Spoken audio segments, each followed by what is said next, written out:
إله إلا الله محمد رسول الله لا إله إلا الله محمد رسول الله لا إله إلا الله محمد رسول الله. السلام علیکم ورحمۃ اللہ وبرکاتہ.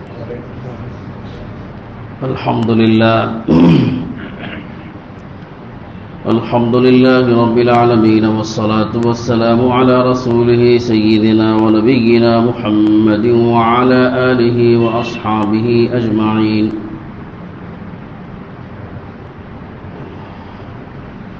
أما بعد فأعوذ بالله من الشيطان الرجيم. بسم الله الرحمن الرحيم. يا أيها الناس قد جاءتكم موعظة من ربكم وشفاء لما في الصدور.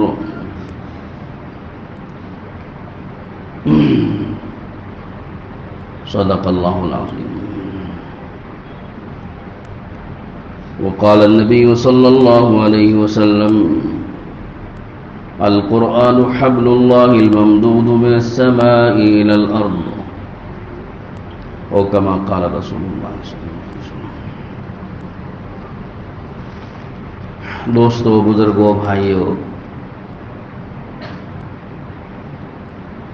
رمضان کا یہ دوسرا جمعہ ہے اور پہلا عشرہ چل رہا ہے. جیسا کہ حدیث پاک میں آیا ہوا ہے کہ اللہ تعالیٰ نے رمضان کو 3 حصوں میں تقسیم فرمایا. ایک حصہ رحمت ہے اور ایک حصہ مغفرت ہے اور ایک حصہ آگ سے خلاصی اور آگ سے آزادی ہے، یعنی جہنم سے آزادی ہے. تو 3 حصوں میں رمضان کو تقسیم فرمایا. تو پہلا حصہ رحمت کا 10 دن،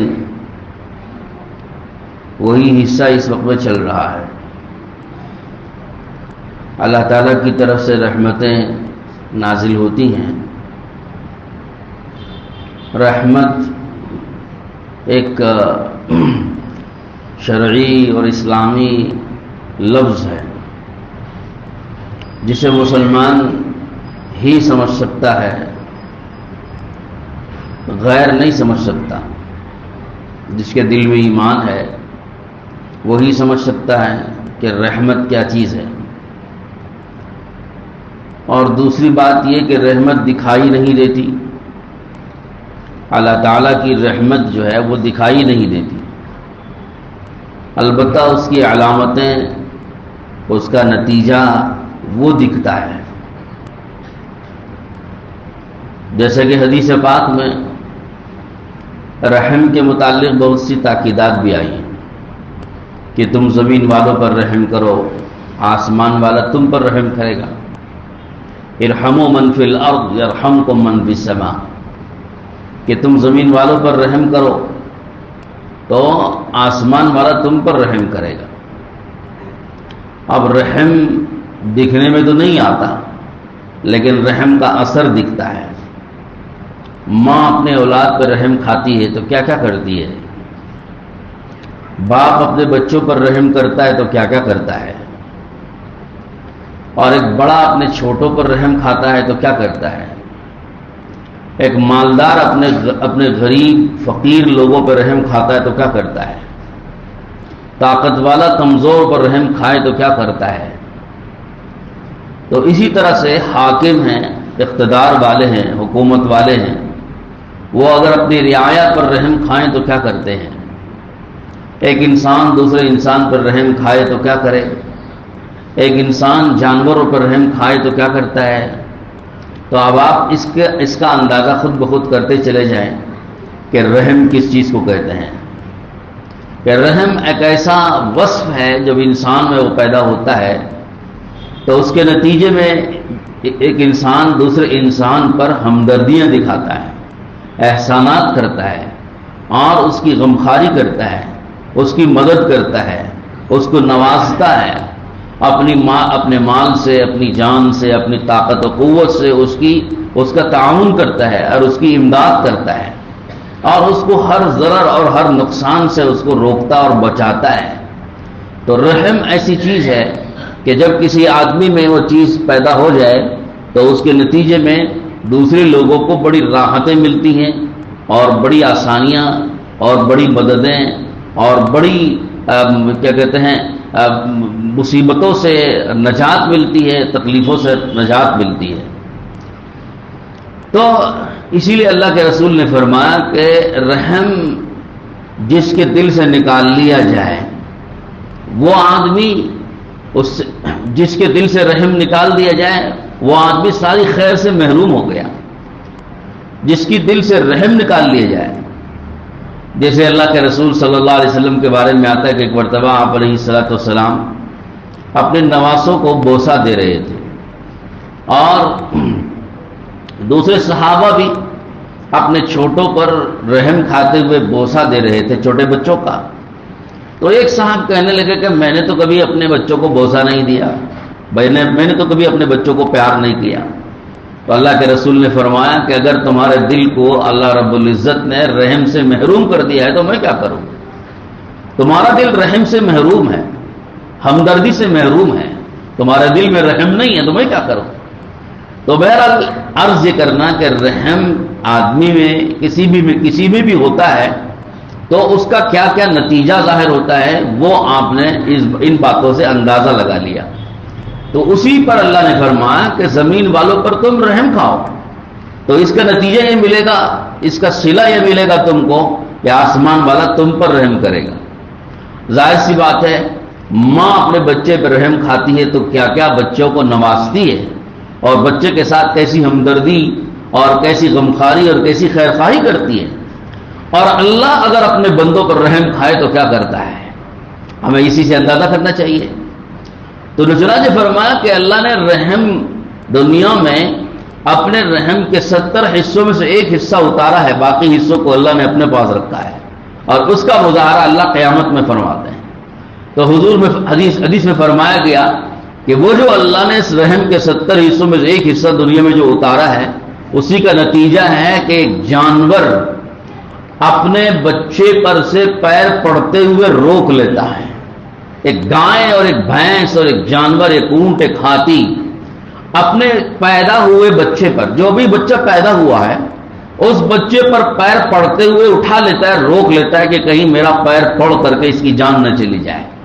تو فرمایا کہ یہ وہی مادہ ہے رحم کا کہ جس رحم کے مادے نے ایک جانور کو اس بات پر اکسایا اور تیار کیا کہ وہ اپنے پیدا شدہ کمزور معذور بچے کو اور ایک ننھے سے بچے کی جان بچانے کے لیے اپنا پیر اس سے روک لے۔ جس رحم کے مادے نے جانور کو اپنے پیر پڑنے سے روکا ہے وہی رحم کا مادہ ہے جو اللہ رب العزت میں 70 گنا زیادہ پایا جاتا ہے۔ ایک ماں اپنے بچے پہ جو رحم کھاتی ہے، جانور اپنے بچوں پہ رحم کھاتا ہے، انسان انسانوں پہ اور جانوروں پہ رحم کھاتا ہے، تو وہ رحم کے نتیجے میں کیا کیا اثرات ہوتے ہیں بہرحال اس سے اندازہ آپ نے لگا لیا۔ تو اب اس سے آپ حساب لگائیے کہ جب ایک انسان رحم کھاتا ہے تو اتنی ہمدردیاں، اتنے احسانات، اتنی غمخواریاں اور اتنی خیرخواہیاں کرتا ہے اور دوسروں کی جان اور مال اور عزت آبرو کو بچاتا ہے اور اس کی مدد اور تعاون کرتا ہے۔ تو اللہ جب اپنے بندوں پر، انسانوں پر، دنیا پر رحم کھاتے ہیں، مخلوقات پر رحم کھاتے ہیں اللہ تعالی شانہ، تو اللہ کیسے مظاہرہ کرتے ہوں گے، کتنی غمخواری، کتنی ہمدردی، کتنے احسانات، کتنے انعامات اور کتنی نعمتوں سے مالا مال کرتے ہوں گے، اسی سے اندازہ لگایا جا سکتا ہے۔ تو پہلا عشرہ رمضان کا یہ رحمت کا عشرہ ہے جس میں اللہ اپنے بندوں پر رحم نازل فرماتے ہیں، مخلوقات پر رحم نازل فرماتے ہیں، کائنات پر رحم نازل فرماتے ہیں۔ تو ہم کو بھی چاہیے کہ رحم کا مظاہرہ آپس میں ایک دوسرے کے ساتھ بھی کریں، رحمت کا اظہار کریں، دوسروں پر رحم کھائیں۔ غریب ہیں، اپاہج ہیں، معذور ہیں، کمزور ہیں اور بے دست و پا لوگ ہیں، کمانے سے عاجز ہیں، کمائیاں ان کی کمزور ہیں، کھانے پینے کی تنگیوں میں مبتلا ہے، کپڑوں کی تنگیوں میں مبتلا ہے اور ضرورت مند ہیں، حاجت مند ہیں، کبھی کبھی کوئی بیوہ بھی ہیں، یتیم بھی ہیں۔ اس طرح کے جو انسانوں میں جو ہمارے رحم کے محتاج ہیں، ہماری ہمدردی کے محتاج ہیں، ہمارے احسانات کے محتاج ہیں، ہماری طرف سے انعامات کے ملنے کے محتاج ہیں، ہمارے خرچ اور اخراجات کے محتاج ہیں، ہم ان پر اپنا مال خرچ کریں، ہم ان پر اپنی جان نثار کریں اور ہم ان کو ان کے ساتھ خیر خواہی اور ہمدردی کا معاملہ کریں، اس کے وہ محتاج ہیں، تو ضرورت اس کی ہے کہ رمضان کے مبارک مہینے میں ہمیں رحمت کا مظاہرہ کرنا چاہیے، جس طرح کہ اللہ اپنے بندوں پر رحم کا مظاہرہ فرماتا ہے۔ تو ایک تو رحمت کا عشرہ ہے، تو رحمت کے عشرے میں اللہ کی بارگاہ میں رحم کی درخواستیں پیش کی جاتی ہیں۔ بندوں کو چاہیے کہ اللہ کی بارگاہ میں رحم کی درخواستیں پیش کریں، اللہ سے گزارش کرے کہ وہ ہم پر رحم کھائے، اللہ سے گزارش کرے کہ ہمارے بچوں پر رحم کھائے، اللہ سے گزارش کرے کہ ہماری عورتوں پہ رحم کھائے، اللہ سے گزارش کرے کہ ہمارے معذوروں کمزوروں پر ضرورت مندوں پر رحم کھائے، اور اللہ سے گزارش کرے کہ مسلمانوں میں جو مظلوم ہیں، بے گناہ ہیں اور ستائے جا رہے ہیں، ان پر ظلم و ستم ہو رہا ہے، کہیں کوئی قید خانے میں گرفتار ہے، کہیں کوئی پولیس کے ظلم و ستم کا شکار ہے، کہیں کوئی سرکاری افسروں کے ظلم کے شکار ہیں، اور مختلف حالتوں میں انسان اور مسلمان دنیا کے مختلف علاقوں اور ملکوں میں پریشان حال پھر رہے ہیں۔ ہم درخواست کریں اللہ کی بارگاہ میں کہ اللہ ان پر رحم کھا اور ان پر رحم کھا، فلاں پر رحم کھا، فلاں پر رحم کھا۔ تو یہ تو رحمت کا عشرہ ہے، اللہ سے رحمتوں کی درخواستیں ہونی چاہیے، تو رحم کی درخواستیں۔ آپ کو پتہ ہے کہ جب اللہ کی بارگاہ میں رحم کی درخواست پہنچتی ہے تو کیا ہوتا ہے؟ ہاں، اللہ کی بارگاہ میں جو رحم کی درخواستیں پہنچتی ہیں، فرشتے سفارش کرتے ہیں، قرآن سفارش کرتا ہے، زمین و آسمان کے پتھر شجر و حجر سفارش کرتے ہیں، چرندے پرندے سفارش کرتے ہیں رحم کی درخواست۔ چنانچہ حدیثوں میں آتا ہے کہ جو بندے اللہ کی عبادت میں لگے ہوئے ہیں، تلاوت میں لگے ہوئے ہیں، ذکر میں لگے ہوئے ہیں، نمازوں میں لگے ہوئے ہیں، ان کے لیے رحمت کی دعا کرتے رہتے ہیں۔ بلوں کی چونٹیاں، ہواؤں کے پرندے، سمندر کی مچھلیاں، جانور، جنگل کے درندے اور جانور اللہ سے رحم کی درخواست کرتے ہیں ان کے لیے جو عبادتوں میں لگے ہوئے ہیں، تلاوت میں لگے ہوئے ہیں، ذکر میں لگے ہوئے ہیں، نمازوں میں لگے ہوئے ہیں، صبح و شام اللہ پاک کی فرما برداری اطاعت میں لگے ہوئے ہیں۔ ان کے لیے رحم کی درخواست مخلوقات کی طرف سے اللہ کی بارگاہ میں پیش ہو رہی ہے۔ رحم کی درخواست آئی ہے فلاں کی، فلاں کی، فلاں کی، کس کے بارے میں کہ فلاں کے بارے میں۔ تو اب آپ میرے دوستو اندازہ لگاؤ کہ اللہ کی عبادت میں رمضان کا مبارک مہینہ گزارنے کا یہ زبردست فائدہ حاصل ہوتا ہے کہ اللہ کی مخلوقات رحم کی درخواستیں ہماری طرف سے اللہ کی بارگاہ میں پیش کرتی ہیں، تو کتنی خوش نصیبی کی بات ہے۔ تو بہرحال رمضان کے اس مبارک مہینے کو عبادت میں لگانا، اطاعت میں لگانا، فرما برداری میں لگانا، بالخصوص قرآن مجید کے ساتھ شغف اور تعلق پیدا کرنا ہے۔ رمضان کا مبارک مہینے کو اور قرآن پاک سے بلکہ اللہ کے کلام اور اللہ کے آسمانی کتابوں سے خاص تعلق ہے۔ رمضان کے مبارک مہینے کو اللہ کی کتابوں سے خاص تعلق، اللہ کے کلام سے خاص تعلق ہے۔ کیا تعلق ہے؟ علماء نے لکھا ہے کہ آدم علیہ السلام پر اللہ تعالیٰ نے آسمان سے صحیفے یعنی اپنے پیغامات اور اپنی باتیں اور اپنے جو احکامات بندوں پر نازل کرنا تھا وہ صحیفوں کی شکل میں اللہ تعالیٰ نے آدم علیہ السلام کو عطا فرمایا، تو وہ بھی 3 رمضان کو عطا کیا۔ اور ان کے بعد حضرت ابراہیم علیہ السلام کا نمبر آیا۔ حضرت ابراہیم علیہ السلام پر اللہ نے اپنا پیغامات اور اپنے احکامات اور اپنا کلام اور اپنا خطاب جو بندوں سے کرنا تھا، آج ابراہیم علیہ السلام کے نبی پاک کے توسط سے اور واسطے سے تو ان کو بھی اللہ نے صحیفے عطا فرمائے۔ صحیفے کہتے ہیں تختیاں جس میں اللہ کا پیغامات لکھا ہوا ہو، جیسے کتابوں میں لکھا ہوا رہتا ہے، ویسے تختیوں پر اللہ کے پیغامات، اللہ کے احکامات اور اللہ کا خطاب جو بندوں سے ہونا ہے وہ لکھا ہوا نبی کو دیا جاتا تھا، فرشتوں کے توسط سے آسمان سے اتارا جاتا تھا اور نبیوں کو دیا جاتا تھا، اور نبی ان صحیفوں کو سامنے رکھ کر کے اپنی امت کو پیغامات اللہ کے سناتے تھے، احکامات اللہ کے سناتے تھے اور پہنچاتے تھے اللہ کے پیغامات۔ وہ صحیفے ہیں۔ تو ابراہیم علیہ السلام کو وہ صحیفے ملے تو 6 رمضان کو ملے، اور ان کے بعد حضرت داؤد علیہ السلام کا نمبر آیا۔ حضرت داؤد علیہ السلام پیغمبر ہیں، ان پر اللہ نے باقاعدہ ایک کتاب اتاری جس کتاب کا نام زبور ہے، اور وہ زبور حضرت داؤد علیہ السلام پر اتارنے کا نمبر آیا تو اللہ نے اس کے لیے رمضان کا انتخاب کیا اور 12 رمضان کو عطا فرمایا۔ اور ان کے بعد نمبر آیا حضرت موسیٰ علیہ السلام کا. حضرت موسیٰ پر اللہ نے تورات اتاری، پوری کتاب دی. تورات ایک کتاب ہے، جیسے قرآن ایک کتاب، ایسے تورات بھی ایک کتاب ہے. تو وہ کتاب اللہ نے موسیٰ علیہ السلام کو عطا فرمائی. تو اس کے لیے اللہ رب العزت نے جو ہے 18 رمضان منتخب فرمایا. تو تورات آئی تو 18 رمضان کو آئی، اور زبور آئی تو 12 رمضان کو آئی. ابراہیم علیہ السلام پر صحیفے اتارے گئے تو 6 رمضان کو. آدم علیہ السلام کو صحیفے دیے گئے تو 3 رمضان کو.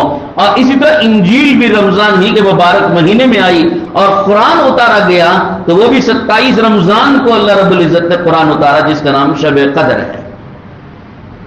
یعنی 27 رمضان کو اللہ نے قرآن آسمان دنیا پر اتارا ایک ہی مرتبہ میں. اور پھر حضور اکرم صلی اللہ علیہ وسلم پر اللہ نے قرآن اتارنا شروع کیا تو وہ بھی رمضان میں شروعات ہوئی. پورا قرآن لوح محفوظ سے آسمان دنیا پر ایک ہی مرتبہ میں اترا تو وہ بھی 27 رمضان کو، شب قدر کے دن. اور اگر حضور صلی اللہ علیہ وسلم پر قرآن اترنے کی شروعات ہوئی ہے، پہلی وحی جو حضور پر نازل ہوئی ہے تو وہ بھی رمضان کے مبارک مہینے میں نازل ہوئی. تو آخر رمضان کیا وہ مہینہ ہے کہ جس کو اللہ نے تمام آسمانی کتابیں نبیوں کو دینے کے لیے اسی مہینے کا انتخاب فرمایا. تو آخر اس رمضان کو اللہ کے کلام سے، اللہ کی کتاب سے کچھ مناسبت ضرور ہے نا، ضرور مناسبت ہے رمضان کے اس مبارک مہینے کو. اور میرے دوستو، قرآن پاک ہمیں جو اللہ نے حضرت نبی پاک صلی اللہ علیہ وسلم کے ذریعے سے جو قرآن ہمیں ملا ہے 30 پاروں کی شکل میں، سورہ فاتحہ سے شروع ہوتا ہے، سورہ بقرہ، اور پھر آگے چلتے چلتے سورہ ناس، من الجنت والناس پر ختم ہو رہا ہے. 30 پارے ہیں، 114 اس کی صورتیں ہیں جو اللہ نے پورے 23 سال میں حضور اکرم صلی اللہ علیہ وسلم پر تھوڑا تھوڑا کر کے اتارا ہے، وقتاً فوقتاً اتارا ہے. تو یہ قرآن جو 30 پارے اور 114 صورتوں پر مشتمل ہے، یہ قرآن اللہ کا کلام ہے، اللہ کے زبان مبارک سے، اللہ کی ذات مبارک سے نکلا ہوا یہ کلام ہے. اور اللہ کے کلام ہونے کا شرف قرآن کے سوا کسی کتاب کو نہیں ملا. اس سے پہلے 3 آسمانی کتابیں اتاری جا چکی، انجیل اتری ہے، زبور اتری ہے، اور تورات اتری ہے. 3 آسمانی کتابیں، اور پھر اس سے پہلے صحیفے مختلف نبیوں کو دیے گئے.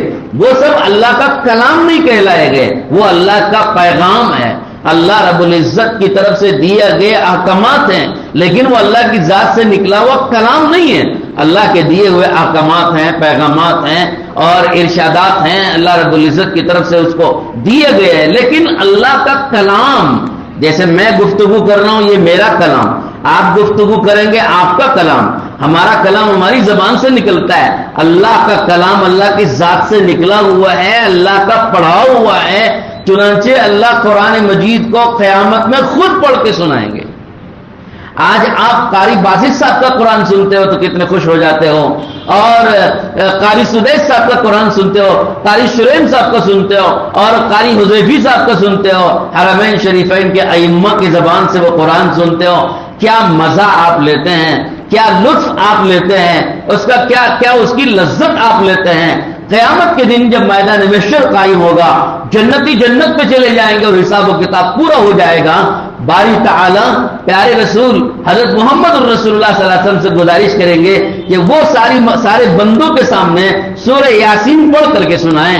پیارے نبی صلی اللہ علیہ وسلم سارے بندوں اور ساری مخلوقات کے سامنے سورہ یاسین پڑھ کر سنائیں گے. اور پھر باری تعالی شانو عرش پر رونق افروز ہو کے سورہ رحمان خود پڑھ کے سنائیں گے.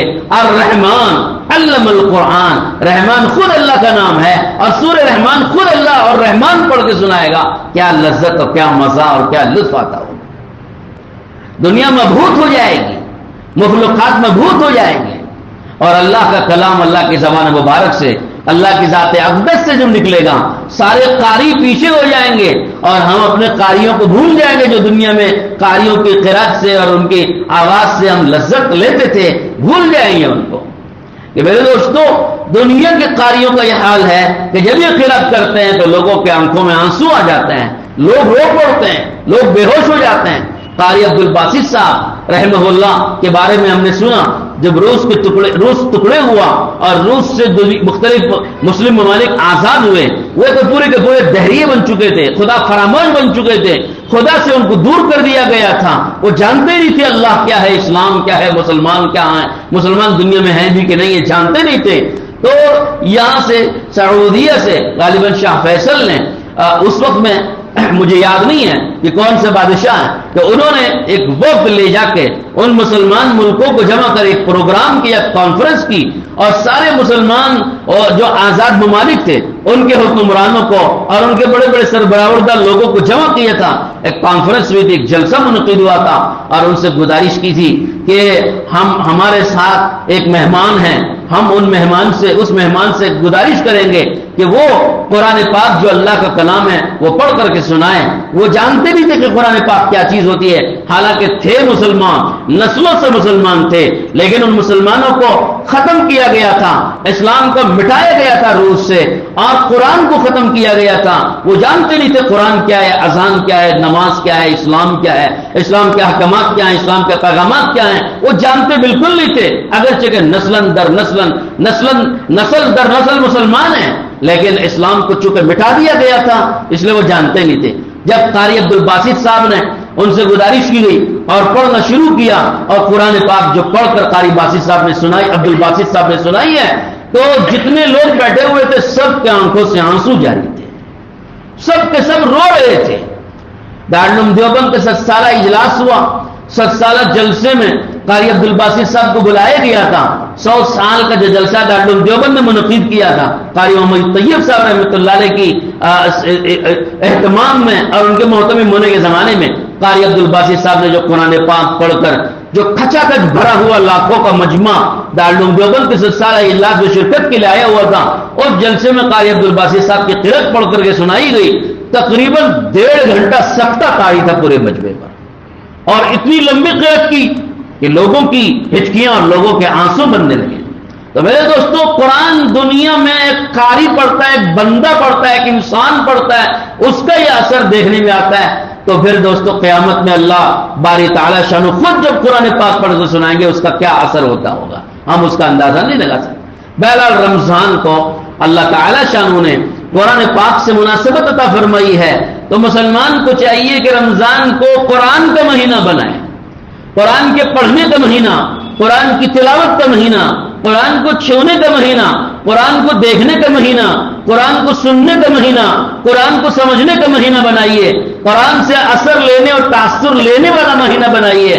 اگر قرآن پاک کو پڑھ کر یا سن کر کسی کے دل پر اثر نہیں ہوتا ہے اور اس کو رونا نہیں آتا ہے، تو ایک بہت بڑے امام غالباً امام سیوطی نے فرمایا کہ اگر قرآن پاک سن کر یا پڑھ کر اس کو رونا نہیں آتا ہے تو اپنے رونا نہ آنے پر بیٹھ کے روئے۔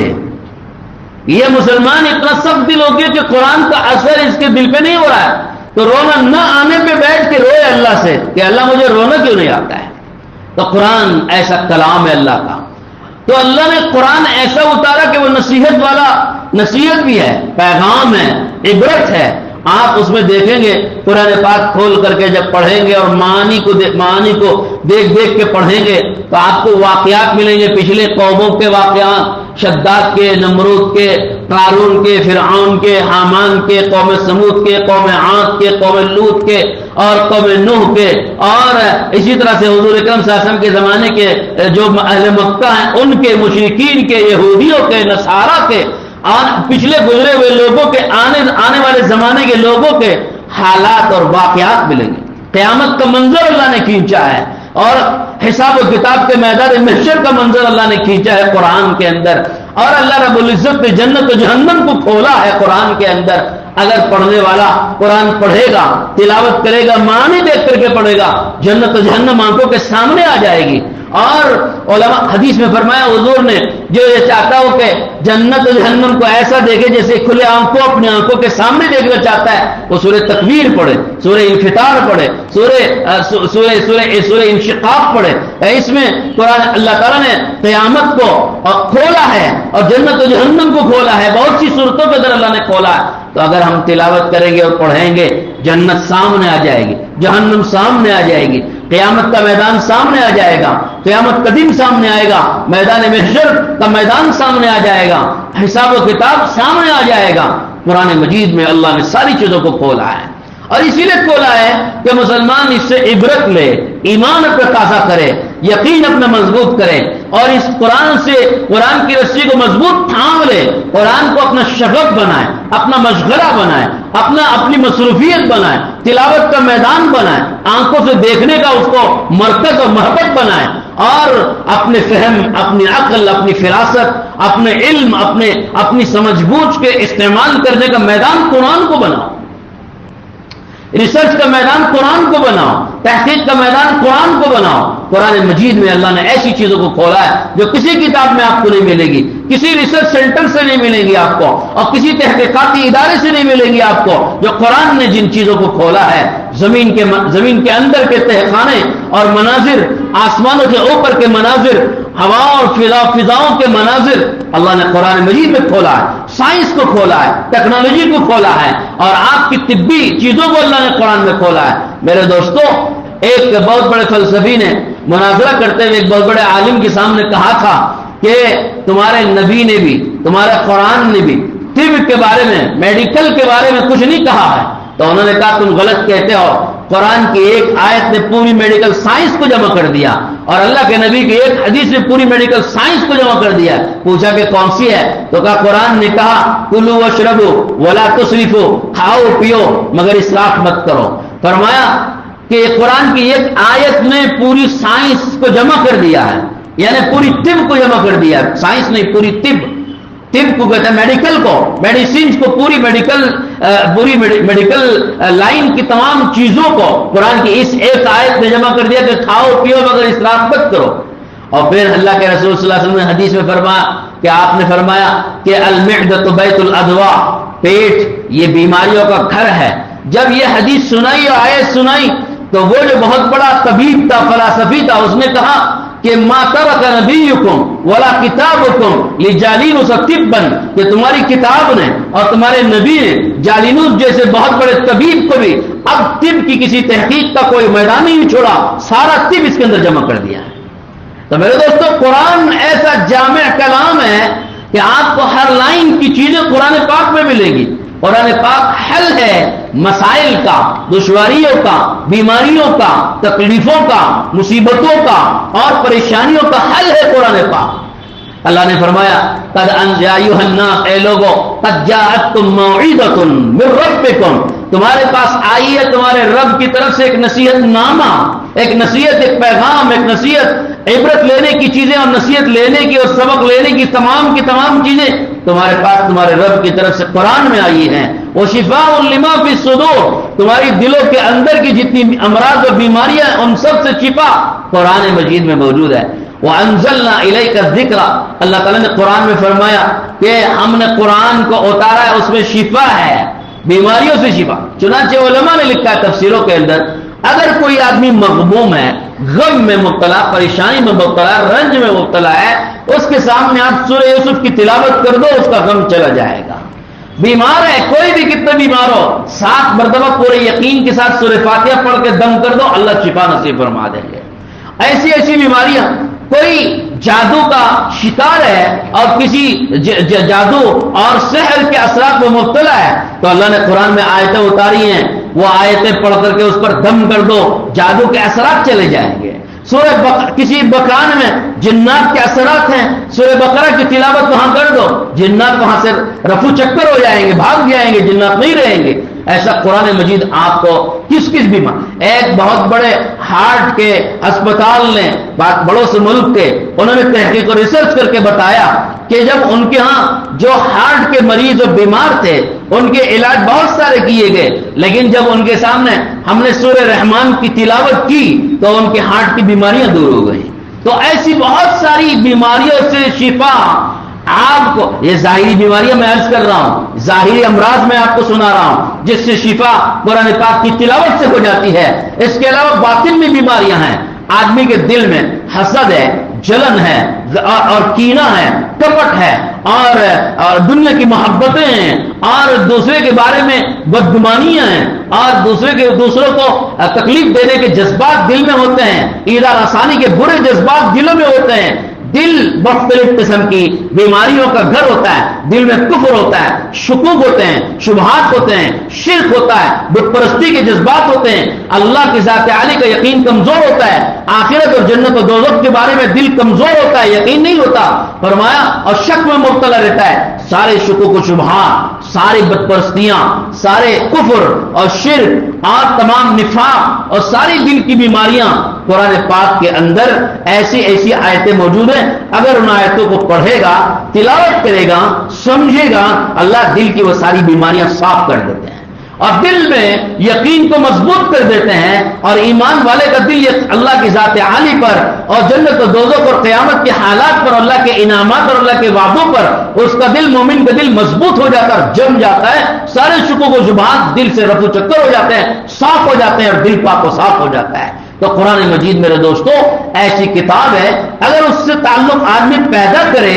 تو پھر دیکھ سکتا ہے کہ کیا کیا قرآن پاک سے مل سکتا ہے۔ اس لیے اللہ والوں کو دیکھا رمضان پاک کو قرآن پاک کے لیے خاص کر دیتے ہیں اور سارے مشاغل بند کر دیے، لوگوں سے تعلقات بند، خطوط بند، لوگوں کو جواب دینا، لوگوں سے ملنا جلنا اور ادھر چلنا پھرنا، دوسری مصروفیات ساری کی ساری بند، کہ نہیں بھائی قرآن پاک مجھے پڑھنا ہے، قرآن پاک کی تلاوت کرنی ہے۔ ایسا مشغلہ قرآن پاک سے بناتے ہیں اللہ والے کہ روزانہ صبح سے شام تک قرآن کا پڑھنا۔ اب قرآن کے پڑھنے والے اگر آپ تلاش کرو تو ایسے کثرت سے قرآن پڑھنے والے ملتے ہیں کہ رمضان کا مبارک مہینہ صبح سے شروع کیا، شام تک سورہ فاتحہ شروع کر کے سورہ ناس پر پہنچ کے شام تک قرآن ختم کر لیا، رات میں قرآن شروع کیا، سورہ فاتحہ سے شروع کیا، صبح صادق سے پہلے تک والناس پر پہنچ کے قرآن پاک ختم کر لیا۔ دن میں ایک قرآن، رات میں ایک قرآن، تراویح میں کھڑے ہوئے 20 رکعت پڑھتے ہیں اور 20 رکعت میں ایک قرآن پورے رمضان میں ختم کرتے ہیں، ایک قرآن اس میں ہو گیا 61 قرآن پاک ختم کرنے کا معمول بہت سے اللہ والوں کا ہم نے سنا ہے۔ امام اعظم ابو حنیفہ رحمۃ اللہ علیہ، امام شافعی رحمۃ اللہ علیہ، اور یہ بھی کبھی قریب کے بزرگوں میں حضرت جی مولانا محمد انعام الحسن صاحب رحمۃ اللہ علیہ، ایسے کتنے بزرگوں کے بارے میں ہم نے سنا ہے کہ قرآن پاک روزانہ 2 قرآن، تراویح میں 1 قرآن، پورے رمضان کے 61 قرآن پورے کرتے تھے۔ قرآن پاک سے ایسا تعلق اور مشغلہ، اور یہ تو بڑے بزرگوں کی بات میں عرض کر رہا ہوں، آپ کو میں ایسے کئی لوگ اپنے آنکھوں سے دیکھے ہوئے سنا سکتا ہوں، نام ان کا نہیں لینا مناسب سمجھتا کیونکہ وہ باحیات ہیں، ایسے کئی لوگوں کو میں نے دیکھا ہے جو رمضان میں روزانہ 1 قرآن پورا کرتے ہیں، آج بھی کرتے ہیں۔ مردوں کی بات نہیں کرتا، عورتیں کرتی ہیں، عورتوں میں اتنی ہمت ہے کہ روزانہ 1 قرآن پورا کر سکتی ہیں، مجھے اور آپ کو کیوں ہمت نہیں ہے؟ کیونکہ ہم نے قرآن سے تعلق نہیں پیدا کیا، قرآن سے ہمیں محبت نہیں ہے، قرآن سے ہمیں شغف نہیں ہے، دنیا کی بہت ساری مصروفیات سے تعلق ہے لیکن قرآن سے ہمیں تعلق نہیں ہے، قرآن ہمیں پڑھنا نہیں جانتے، قرآن کی تلاوت نہیں جانتے۔ ارے ٹھیک ہے، قرآن کی تلاوت نہیں جانتے، تجوید نہیں جانتے تو اٹک کر ہی صحیح 1 قرآن تو ختم کر لیا کریں۔ ہر نماز سے پہلے اور بعد میں 2 صفحے، نماز سے پہلے 2 صفحے، نماز کے بعد 2 صفحے آپ نے پڑھے، 5 دن میں 5 چوک 20 صفحے آپ کے ہو جائیں گے، رمضان ختم ہونے سے پہلے آپ کا قرآن مکمل ہو جائے گا۔ اٹک کر ہی صحیح پڑھ لیجئے، پڑھنا بھی بالکل نہیں جانتے، ان پڑھ ہیں، الف باتا بھی نہیں جانتے ہیں تو قرآن پر کم سے کم انگلی پھیر کے تو قرآن ختم کر لو، ایک پارا روزانہ ختم کر لو انگلی پھیر کر کے۔ ایک بزرگ کے خادم قرآن پڑھنے نہیں جانتے تھے، ان پڑھ تھے، جاہل تھے، ان کا انتقال ہو گیا، ان کے بزرگ نے خادم کو اپنے خواب میں دیکھا جنت کے اعلیٰ درجے میں سیر کر رہے ہیں، وجہ پوچھی کہ جنت کے اعلیٰ درجے میں کیسے پہنچ گئے؟ تم تو کچھ بھی نہیں کرتے تھے، کہا کہ میں صرف یہ کرتا تھا کہ روزانہ قرآن پاک کے صفحات پر انگلی پھیر کر کہتا تھا کہ یا اللہ اس کلام میں جو آپ نے کہا ہے حق کہا ہے، اس سطر میں جو آپ نے کہا ہے سچ کہا ہے، اس صفحے میں جو آپ نے کہا ہے صحیح کہا ہے، میں سب پر ایمان لاتا ہوں۔ صرف اتنا انگلی پھیر کر کہتے تھے، اللہ نے بخشش کر کے جنت کے اعلیٰ مقام پہ پہنچا دیا۔ تو میرے دوستوں، قرآن ایسی عجیب و غریب کتاب، ایک جہنمی، ایک واقعہ کتابوں میں لکھا ہوا ہے، ایک جہنمی جہنم میں جل رہے تھے، آنکھ کے پلک نے، ان کی آنکھ کا ایک پلک، ان کی آنکھ کا ایک پلک جانتے ہیں آپ کے پلک کے اوپر بال ہوتے ہیں نا، بال، آنکھوں کے پلکوں پر بال ہوتے ہیں، اوپر بھی نیچے بھی، ان پلک کے بالوں میں سے ایک بال نے اللہ کی بارگاہ میں پہنچ کے سفارش کی، باری تعالیٰ یہ جو شخص جہنم میں جل رہا ہے، جس کے جہنم کا فیصلہ آپ نے کیا، یہ وہ شخص ہے، ایک مرتبہ دنیا میں آپ کا قرآن پڑھتے ہوئے اس کے آنکھوں سے آنسو نکلے تھے اور میرا پلک اور میرے بال اس کی آنکھوں سے تر ہوئے تھے، میں شہادت دیتا ہوں یہی ایمان والا ہے، اور آپ کا قرآن سن کر کے یہ رویا ہے، اس کی بخشش کر دیجئے، اس کو جہنم سے چھڑا دیجئے۔ اللہ اس ایک پلک کی سفارش کو قبول کر کے اس کی بخشش فرما دیتے، جہنم سے باہر نکال دیتے ہیں۔ میرے دوستو، قیامت کے دن قرآن سے تعلق رکھنے والوں کے ساتھ کیا کیا اللہ معاملہ فرمائیں گے ہم اندازہ نہیں کر سکتے۔ اس لیے میں گزارش کرتا ہوں، ہاتھ جوڑ کے آپ سے کہتا ہوں، ادب سے کہتا ہوں، اللہ کے لیے قرآن کھولیے، قرآن پڑھیے، قرآن تلاوت کیجیے، روزانہ کا مشغلہ قرآن کو بنائیے، قرآن سمجھنے کی کوشش کیجیے۔ وہ زمانے میں معزز تھے، مسلمان ہو کر آج ہم خار ہوئے تاریخ قرآن ہو کر۔ شاعر کہتا ہے پچھلے زمانے کے لوگوں کو جو عزت ملی، جو کامیابی ملی، جو سربلندی ملی، ان کے نام سے گھبراتے تھے۔ قیصر و کسریٰ، روم اور فارس کے بادشاہ، ان کے دربار میں ان مسلمانوں کا صرف تذکرہ آ جاتا تو ان کے بدن پر تھرتھری طاری ہو جاتی۔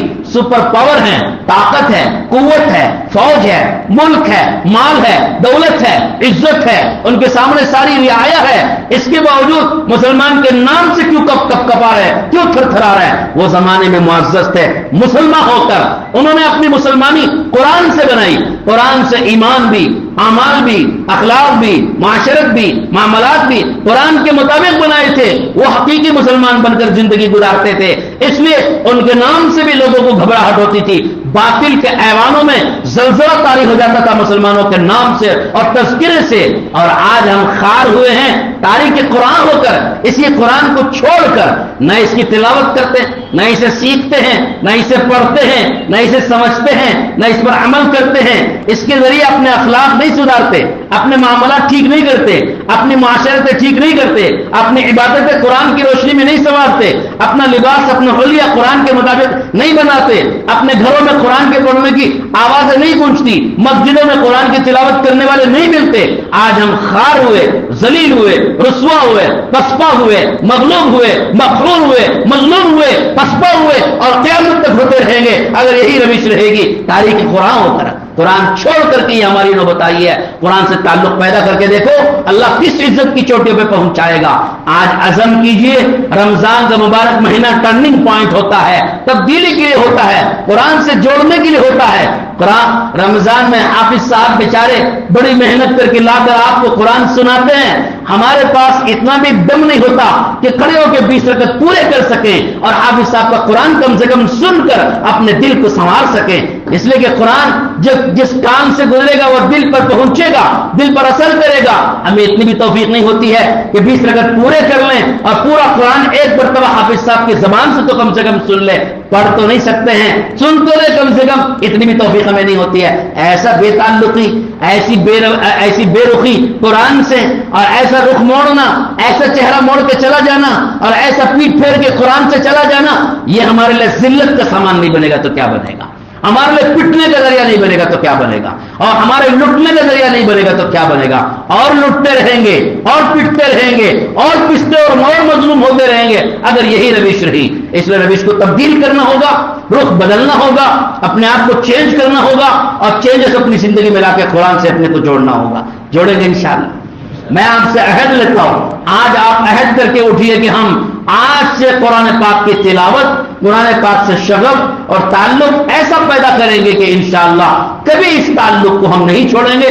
قرآن سے دل لگائیے، سینے سے لگائیے، چومیے قرآن کو، روزانہ کم سے کم قرآن ہاتھوں میں باوضو لے کے سر پہ رکھیے، آنکھوں سے چومیے، آنکھوں کو لگائیے، منہ سے چومیے۔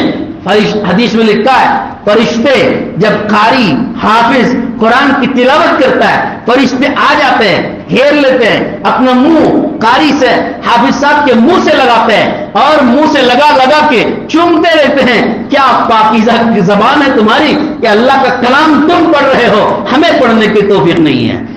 فرشتوں کو نصیب نہیں ہے قرآن کی تلاوت، مومن و مسلمان کو نصیب ہے۔ یہ عجیب و غریب بات ہے جو آپ کو میں پہلی مرتبہ شاید سننے کو مل رہی ہوگی۔ فرشتے قرآن نہیں پڑھتے اس لیے کہ قرآن ان پر نہیں اترا، وہ قرآن کے حافظ بھی نہیں ہیں۔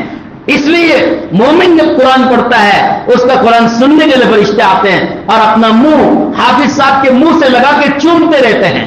میرے دوستو، اس سے ہم اس نعمت کی قدر کریں اور نیت کریں کہ ہم انشاءاللہ قرآن سے صحیح تعلق پیدا کریں گے، اور اس خاص طور پر اس رمضان کو اپنی زندگی میں اس طرح کی تبدیلی لانے کا ذریعہ بنائیں گے کہ ہم قرآن سے اپنے کو جوڑ کر جو کچھ اللہ نے قرآن میں کہا ہے، مجھ سے کہا ہے، آپ سے کہا ہے، آپ کے بیوی بچوں، میرے بیوی بچوں سے کہا ہے، کیا کہا ہے میرے رب نے، ہم کم سے کم زندگی میں ایک بار تو سمجھ لیں، ایک بار تو دیکھ لیں، ایک بار تو پڑھ کر کے دیکھ لیں کہ میرے رب نے مجھ سے کیا کہا ہے، تو کریں گے انشاءاللہ۔ میں امید کرتا ہوں ہمارا یہ مجمع انشاءاللہ اس کی ضرور نیت کرے۔ ذرا ہاتھ اٹھا کے بتائیے کہ ہم انشاءاللہ اس پر عمل کریں گے۔ اللہ توفیق نصیب فرمائے۔ وآخر دعوانا الحمدللہ رب العالمین۔ لا الہ الا اللہ، لا الہ